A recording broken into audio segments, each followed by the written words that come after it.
Hey Marilyn, so listen, it's been a while since we've had a major snowstorm. So let's go through some quick do's and don'ts.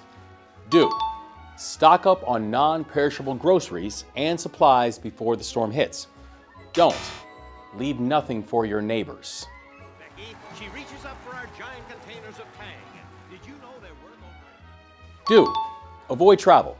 And if you have to get on the road, drive carefully, yield to snowplows and emergency vehicles, and leave extra space between cars. Don't.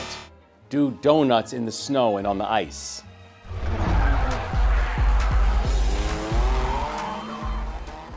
Do. Warm up before you shovel snow and wear shoes with good traction when you're outdoors. Don't. Slip on the ice or shovel snow above your head.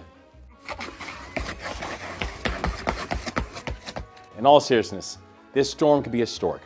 So please take care of yourselves and each other. And stay informed with MD Ready alerts and updates by going to go.md.gov/MDReady.